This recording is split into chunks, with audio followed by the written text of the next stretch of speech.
Ya, bismillahirrahmanirrahim. Assalamualaikum warahmatullahi wabarakatuh.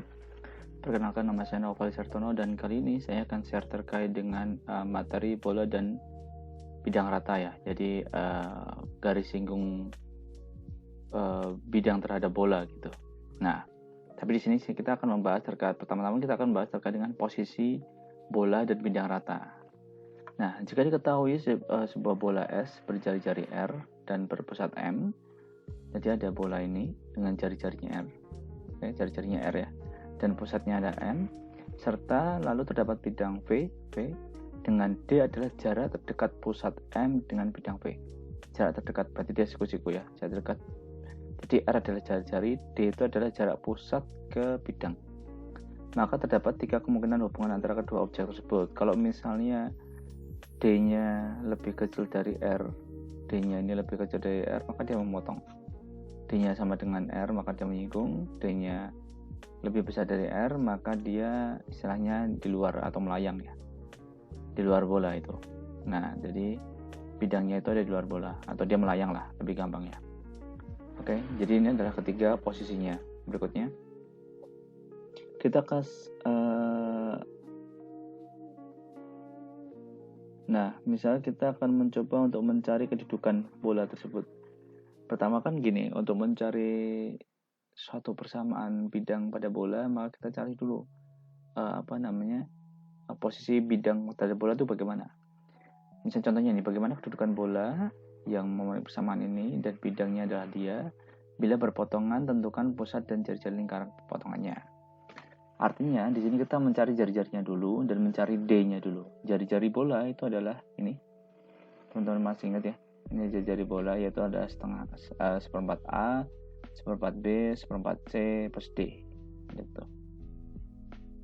Nah, udah ini dapatlah ini A kuadrat dan seterusnya ya. A kuadrat, B kuadrat, C kuadrat. D. Nah, terus didapatkan sama dengan 5. Di mana pusatnya adalah min 1, min 2, min 2. Kan min setengah A, min setengah B, min setengah C. Min 1, min 2, min 2. Nah, kita udah dapat jari, dan kita udah dapat pusat, kita tinggal nyari D-nya. Jarak dari D-nya itu jarak dari M ke bidang V. Ini kita udah pakai rumusnya kemarin. Yang A, B, B, C, C gitu. Per A kuadrat, B kuadrat, C kuadrat. Ini ya, pusatnya ini. Nah, dapatlah dia 3. Oke, artinya bahwa 5 ini lebih besar daripada 3, atau jari-jarinya itu lebih besar daripada jarak dari pusat ke bidang. Artinya dia berpotongan. Ternyata dia lebih kecil dari R, jadi dia memotong bola menurut sebuah lingkarannya. Nah, sekarang kita akan mencoba untuk menentukan pusat dan jari-jari lingkaran perpotongannya. Ini kan karena dia memotong, maka dia akan membentuk sebuah lingkaran itu. Lingkaran ini. Nah, kita mencoba untuk menghitung jari-jarinya dan pusatnya di mana. Kayak gitu ya. Jari-jari dan pusatnya gimana. Oke. Nah, misal jari-jarinya lingkaran itu ada NP. Dari NP, maka ini kan N ke P. Jari-jarinya kan ini. Ini anggap aja nih P di sini. P. Nah, dari N ke P ini, maka kita punya Pitagoras. Yaitu ada, ini kan jari-jarinya 3. Oke, jari-jarinya 5. Jarinya 3, berarti 5, 3, 4. Oke, 5, 3, 4. Nah, pusat lingkaran N adalah titik tembus garis G yang melalui M dengan tegak lurus bidang P. Tembusnya. Nah, kita cari normalnya dulu. Ini, itu kan garis normalnya adalah 1, 2, 2. Didapat dari mana? Bidang. 1, 2, 2. Kenapa? Garis normal itu apa sih? Garis normal itu adalah garis yang tegak lurus terhadap bidang. Garis tegak lurus terhadap bidang ini kan jari-jari ini kan tegak lurus terhadap bidang. Artinya bahwa garis normal ini itu adalah koefisien pada bidang ini gitu. Jadi ya 122 ya udah 122. Persamaan garis G itu adalah X sama dengan min 1 plus lambda. Teman-teman tahu min 1-nya dari mana? Min 1-nya dari pusatnya ini kita ambil min 1, min 2, min 2 sebagai titik awalnya. Habis itu bilangan arahnya kita ambil di sini sebagai bilangan arah, maka dan lambdanya adalah parameternya. Maka min 1 adalah min 1 dia, min 2 nya dia, min 2 lagi min 2 nya dia. 1 2 2 itu adalah bilangan arahnya, lambda itu adalah parameternya. Setelah itu maka substitusikan dia ke ini, ke bidang. Kan dia nembus ke bidang tuh. Nembus ke bidang. Substitusikan maka menghasilkan ini. Semuanya dalam bentuk lambda. Ketika semuanya dalam bentuk lambda, maka lambda sama dengan 1, sehingga dalam persamaan ini dapatlah X0, Y0, Z0 atau pusat lingkaran yang diminta. Jadi pusat lingkarannya adalah di origin. Gitu ya. Sip. Lanjut. Ini adalah soal latihannya. Maka silakan nanti dikerjakan teman-teman. Kita bahas di pertemuan berikutnya. Nah, kita lanjut lagi. Nah, tadi itu adalah bidang. Tadi kan ketika bolanya memotong bidangnya atau bidangnya memotong bola. Bagaimana ketika dia menyinggung bola? Nah, ini adalah misalnya kita punya bola berpusat di MABC dan ini ada persamaan bolanya. Dia menyinggung di N pada bidang ABCD ini. Maka karena ini ada ilustrasinya, dia ada bola nyinggung pada bidang di titik N, X1, Y1, Z1, dan ada sembarang titik K. Berarti X, Y, Z artinya. Nah, MN tegak lurus NK ya. MN tegak lurus NK. Maka MK itu bisa diproyeksikan ke MN. Yang hasilnya adalah MN sendiri. Nah, rumus proyeksi bagaimana? Mungkin saya akan mengingatkan ke teman-teman. Ini saya ambil dari website ID School ya. Ya sebenarnya saya cuma sembarang ambil website aja, tapi ini yang saya ambil dari ID School. Nah, ini adalah proyeksinya. Ini nih. Proyeksinya. Jadi C sama dengan ini adalah norm C sama dengan A dot B per norm B. Itu ketika skalar ortogonal A pada arah vektor B. Nah, dari sini kita bisa lihat bahwa R sama dengan ketika ini kita proyeksikan ke sana, maka R sama dengan MQ dot MN per norm MN, di mana norm MN-nya adalah R. Maka R kita naikkan menjadi R kuadrat sama dengan MQ MN. Oke, aman ya? MQ MN.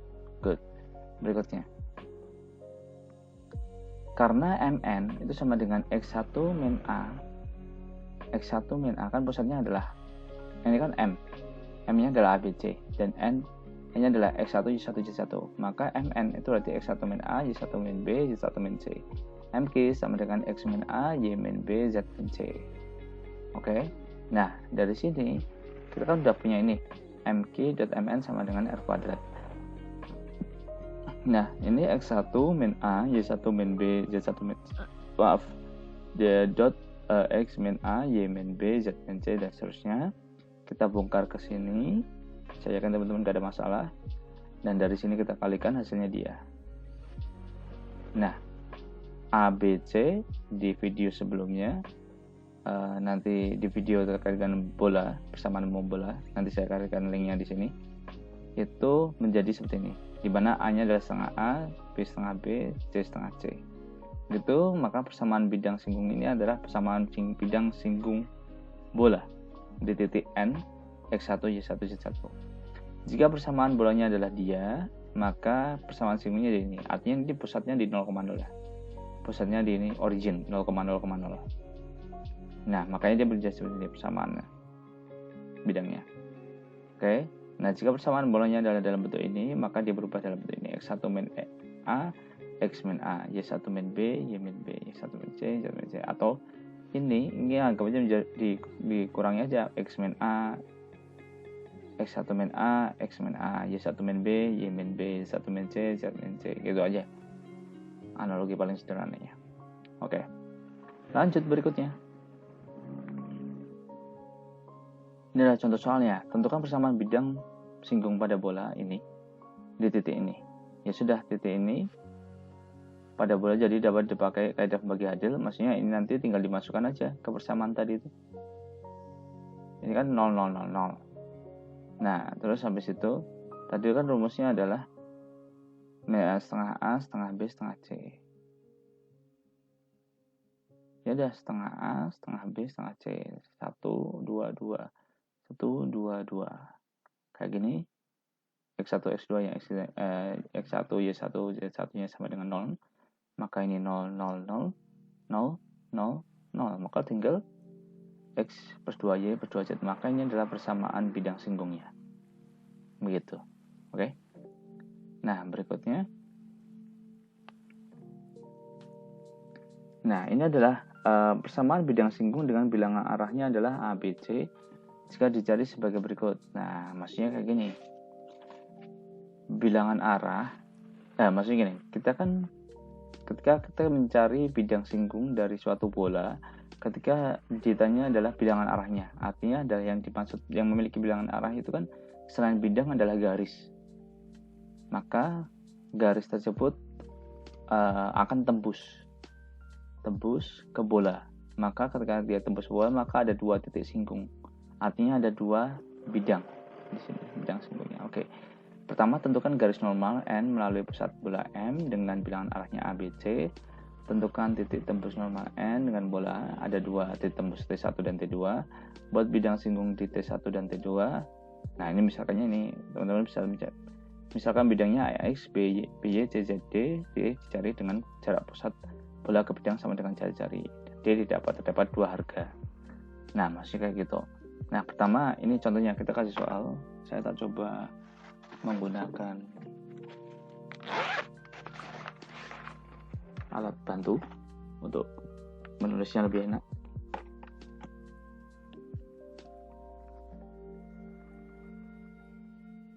Oke, jadi teman-teman, ini kita akan mencoba untuk mengerjakan ya.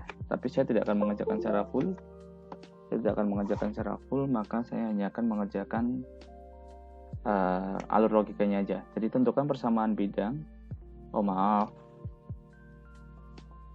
Tentukan persamaan bidang bola, singgung bola ini ya, dengan bilangan arah bidangnya adalah 1, min 2, 4. Oke.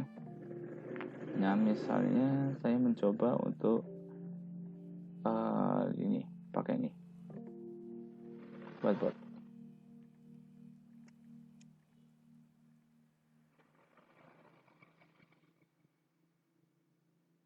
Oh, ini apa ini? Ini bagaimana cara? Oke. Kita pakai di bawahnya. Oke. Jadi, misal di sini teman-teman, saya akan pakai ini.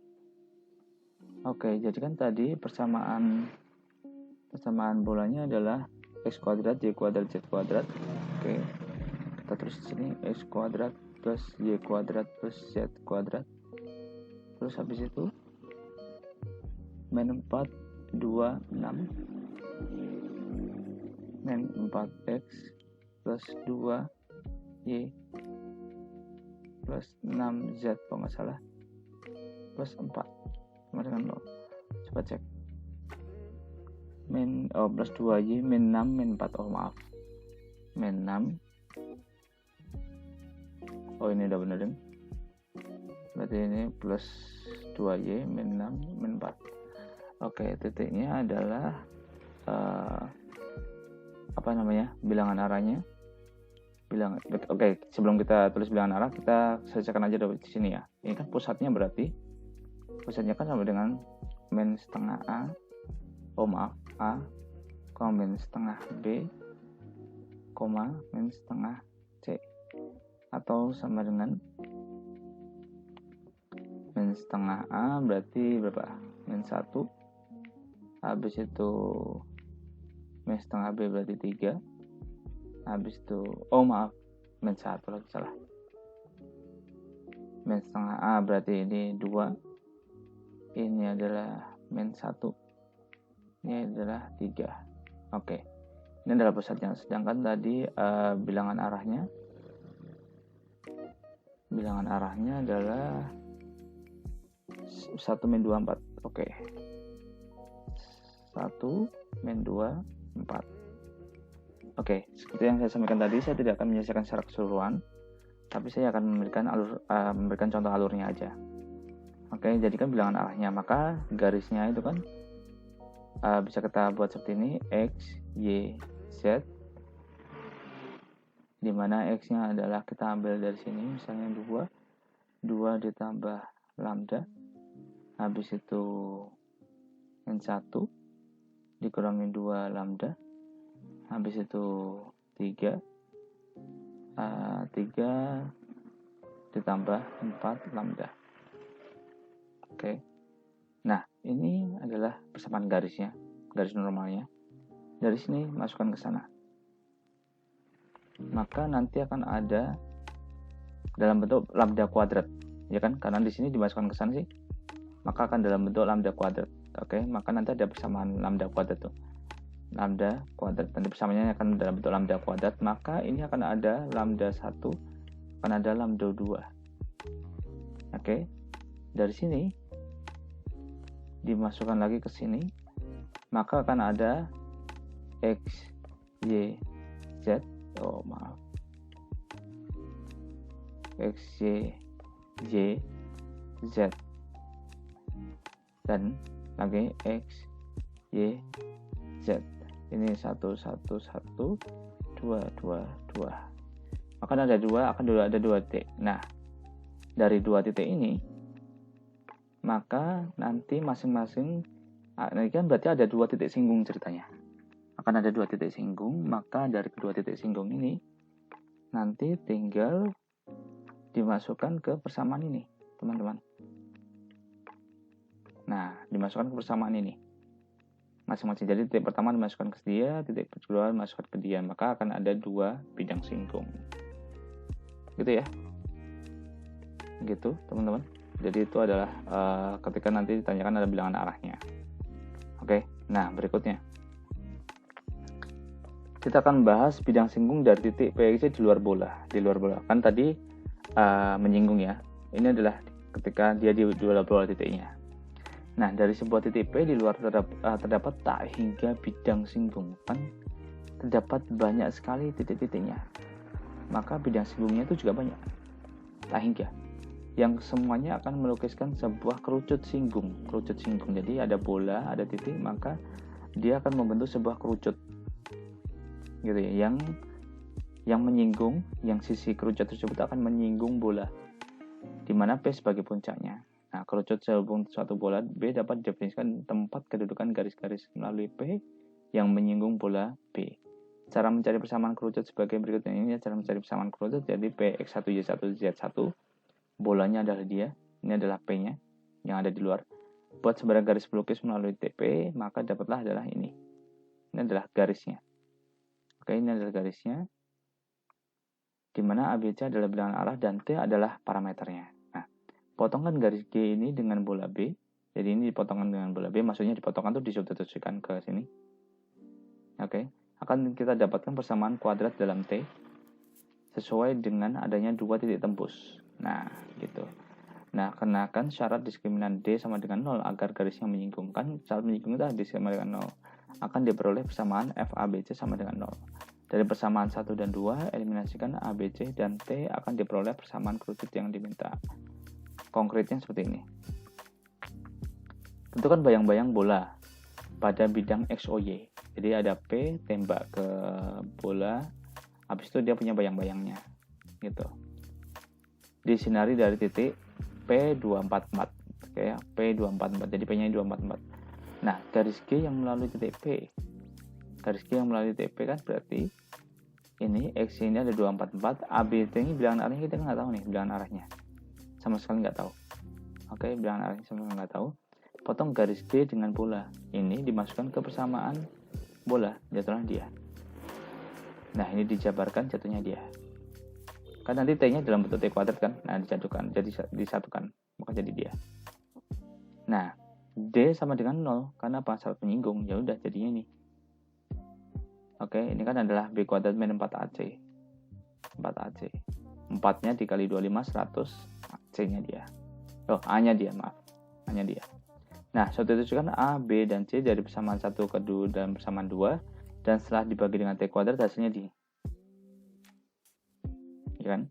Ini hasilnya ini dapat dari mana? Ya udah X-2 kan. Ini kan sama dengan A-nya kan sama dengan X-2, B sama dengan Y-4 B, C ini harusnya C ini. Itu sama dengan Z-4 gitu. Jadi ini sekalian saya benarkan saja lah. Saya benarkan sekalian ini C. Oke.